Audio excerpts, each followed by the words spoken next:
تمام کائنات کی نعمتیں حضرت صلی اللہ علیہ وآلہ وسلم کے وجود کی مہمان نوازی کے طور پر پیدا کی گئیں.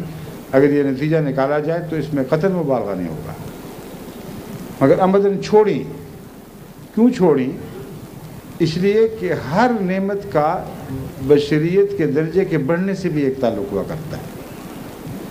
جب بادشاہ بڑی عالی شان قیمتی کماؤں میں رونما ہوتے ہیں تو ان کی عزتیں بڑھ جایا کرتی ہیں.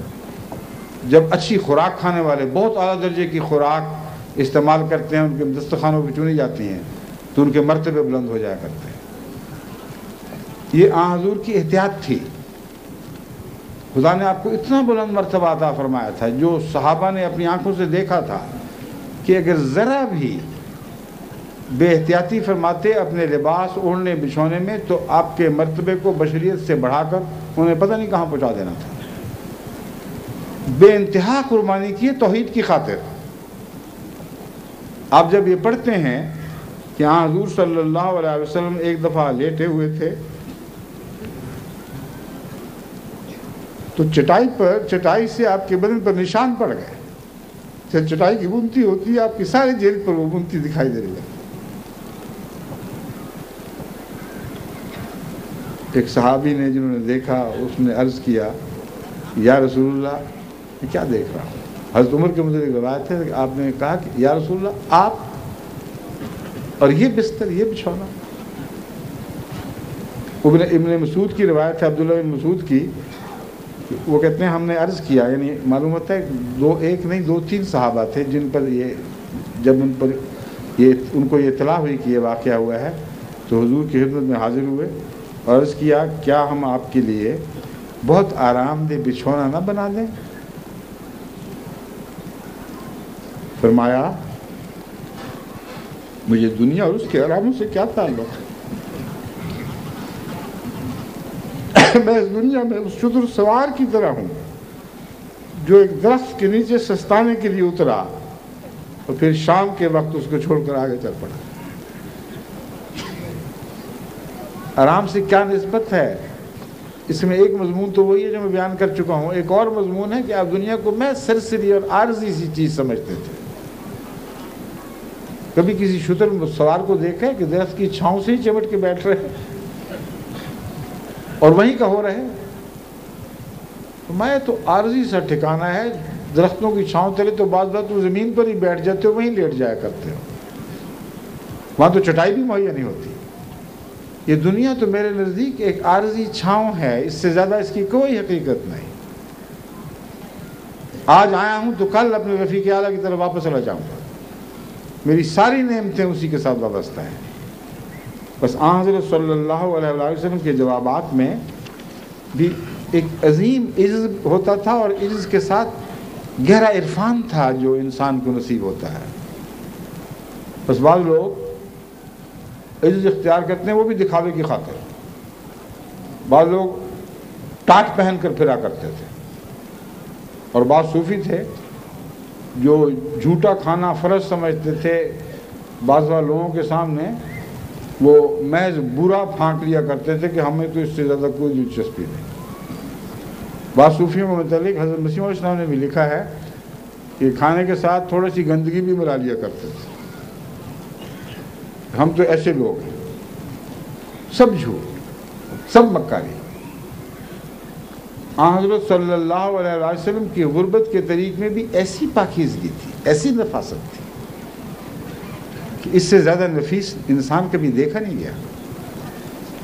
آپ کے پسینے سے بھی خوشبو آتی تھی، اور خوشبو آتی ہے مگر اگر بدن میں صحت ہو اور بدن ہر قسم کی آلودگی سے پاک ہو. بعض لوگ سمجھتے ہیں مبالغہ ہے. حقیقت یہ ہے کہ وہ انسان جو نہایت ہی لطیف زندگی بسر کرتا ہو اپنی ضرورت سے زیادہ ایک چاول کا دانہ بھی نہ کھائے بلکہ بھوک سے پہلے ہاتھ کھینچ لے اور اس کی زندگی کا معمول نہایت صحت مند اور محنت کا معمول ہو اور وہ روزانہ غسل بھی کرے اور صفائی کا ہر لحظہ خیال رکھے اس خیال سے کہ اللہ تعالیٰ کو صفائی پسند ہے. اگر آپ اب کسی انسان سے پیار کریں اور آپ کو پتہ ہو کہ اس کو صفائی پسند ہے تو آپ ضرور صفائی کا خیال رکھیں گے، اور جس کو یہ پتہ ہو کہ اللہ کی مجھ پر نظر ہے اور اس کو صفائی پسند ہے تو آپ بتائیں رسول اللہ صلی اللہ علیہ وسلم کس حد تک صفائی کا خیال میں رکھتے ہیں؟ تو ایسے بدنوں سے بھینی بھینی خوشبو آیا کرتی، جن کے اندر صالح خون دوڑتا ہے، لوگوں کے سانس تب گندے ہوتے ہیں، لوگوں کے پسینے تب بدبودار ہوتے ہیں جب ان کے بدن میں تعفن دوڑتا ہے، اور اکثر معدے کی خرابی سانس کی بدبو میں بھی ظاہر ہوتی ہے، پسینے کی بدبو میں بھی ظاہر ہوتی ہے، فضلے کی بدبو میں بھی ظاہر ہوتی ہے۔ بس یہ باتیں مبالغے کی باتیں نہیں، یہ حقیقت ہے کہ آن حضرت صلی اللہ علیہ وسلم کے پاکیزہ بدن سے جو پسینہ پھوٹتا تھا اس سے بھی خوشبو آیا کرتی تھی، لیکن اس میں کوئی دکھاوا نہیں تھا، ایک بے اختیار سادہ سی از خود رود زندگی تھی جو آگے بڑھتی چلی جا رہی تھی، اور نظر تھی تو صرف اللہ پر، وہ دیکھتا ہے۔ اور وہی مضمون ہے جو حضرت مسیح علیہ السلام کے اشعار میں بار بار ہم سنتے ہیں اور دل پر وجد طاری ہو جاتا ہے، سبحان من یرانی، سبحان من یرانی، پاک ہے وہ ذات جو ہر حال مجھ پر نظر رکھ رہی ہے۔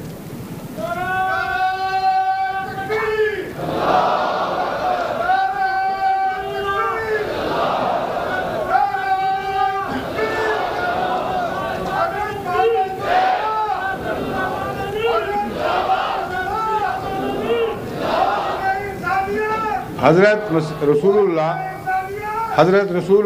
صلی اللہ علیہ وآلہ وسلم جو کرتے تھے اس کی نصیحت دوسروں کو کرتے تھے، اور چونکہ آپ نے تمام دنیا کو اچھی نصیحتیں کرنی تھیں اس لیے ایک بھی خوبی کی بات نہیں تھی جو آپ کہتے ہوں اور آپ کی ذات میں نہ ہو۔ یہ دوگلے پن کا کامل فقدان ایک عظیم الشان خلق ہے جو حیرت انگیز ہے، جو واقعتاً انسان کو سمندر کی حیرتوں کے سمندر میں غرق کر دیتا ہے۔ ناممکن ہے آپ اپنی ذات پر غور کر کے دیکھیں تو آپ کو قول اور فعل میں کوئی ادنا سا بھی تضاد دکھائی نہ دے۔ ایک موقع پر حضرت صلی اللہ علیہ وآلہ وسلم کی خدمت میں ایک شخص جو ظالم سفاک تھا، جس کے قتل کا حکم دے دیا گیا تھا، وہ لایا گیا اور صحابہ نے اس کو قتل نہیں کیا، حالانکہ اس کی پچھلا کردار ایسا ظالمانہ تھا کہ اس پر قتل واجب ہو چکا تھا۔ تو جب وہ وقت گزر گیا رسول اللہ صلی اللہ علیہ وسلم خاموش رہے۔ اب خاموشی بھی دیکھیں کہاں ہے جہاں آپ کو عفو کا حق ہے۔ ان سب کی جان بخشی کا آپ کو خدا کی طرف سے حق تھا، لیکن اس حال میں جب کہ وہ معافی کے لیے اس کو لایا گیا ہے آپ نے مناسب نہیں سمجھا کہ اس کے قتل کا حکم دیں، مگر جانتے تھے کہ یہ جان بخشی کے لائق نہیں ہے۔ جب وہ گزر گیا تو آپ نے اس بات کا اظہار کیا تو ایک صحابی نے کہا کہ یا رسول اللہ آپ آنکھ کا اشارہ کر دیتے، اشارے سے بتلا دیتے۔ آپ نے بڑے جلال سے فرمایا نبی کی آنکھ خائن نہیں ہوا کرتی، یہ ناممکن ہے کہ میری آنکھ وہ اشارے کرتی جو میں کہہ نہیں سکتا تھا۔ یہ ہے عظمت کردار محمد رسول اللہ صلی اللہ علیہ وسلم کی۔ آپ کی ذات میں کوئی بھی دوگلا پن نہیں، کہیں بھی نہیں تھا۔ بس جب خدا تعالیٰ فرماتا ہے کہ اپنی نظر کو دوڑاؤ اور ساری کائنات کا مطالعہ کرو، وہ تھکی ہاری لوٹ آئے گی، تم اس میں کہیں کوئی تضاد نہیں دیکھو۔ تو خدا کی قسم محمد رسول اللہ کی ذات میں بھی تم یہی پاؤ گے، نقص کی تلاش میں، تضاد کی تلاش میں ساری زندگیاں تم برباد کر دو، تمہاری نظریں تھکی ہاری لوٹ کر واپس آ جائیں گی، محمد رسول اللہ کی ذات میں تم کہیں کوئی تضاد نہیں دیکھو گے۔